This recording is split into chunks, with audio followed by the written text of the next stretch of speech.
দেখতে পাচ্ছেন এত জোরে দৌড় মারছে গাইস, দেখতে পাচ্ছেন? ও মাই গড, মানে ভয় করছে নি জানি না, দেখতে তো বলতে বলতে চলে আসলাম আমাদের রংপুর সেইরা আমাদের বাড়ির ওখানে। এটাকে বলে মহিপুর ঘাট। দেখতে পাচ্ছেন মহিপুর ঘাটের পানি কতটা সুন্দর, মানে নদীর মতো। তো বাড়ি চলে আসলাম, বাড়িটা দেখতে পাচ্ছেন? ও এটাই আমাদের বাড়ি গাইস। তো বাড়ির ভিতরে ঢুকবো এখন। তো চলুন যাওয়া যাক বাড়ির ভিতরে। দেখতে পাচ্ছেন ঢুকতাছি, 7 বছর পরে আসলাম। ও মাই গড, সবকিছুই চেঞ্জ, সবকিছুই মানে অন্য বিভিন্ন বিভিন্ন ধরন লাগে। এখানে ছিল আমাদের টিনের ঘর, এখন হয়ে গেছে বিল্ডিং, দেখতে পাচ্ছেন?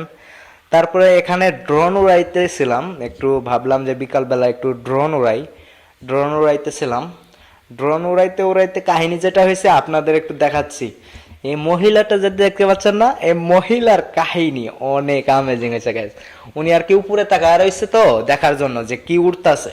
আমি আর একটু নিচে নামাইছি, দেখতে পাচ্ছেন মহিলাটা মারছে দৌড়। ও মাই গড, দেখতে পাচ্ছেন এত জোরে দৌড় মারছে গাইস, দেখতে পাচ্ছেন? ও মাই গড, মানে ভয় করছে নি জানি না, দেখতে পাচ্ছেন কতটা জোরে দৌড় মারছে তিনি। মানে আমি ভাবছি যে উনি দেখতেছে আর একটু কাছে নিয়ে দেখাই, মানে নিচে নামাইছে আর দৌড় মারছে, দেখতে পাচ্ছেন এখনো দৌড় মারতেছে গাইস।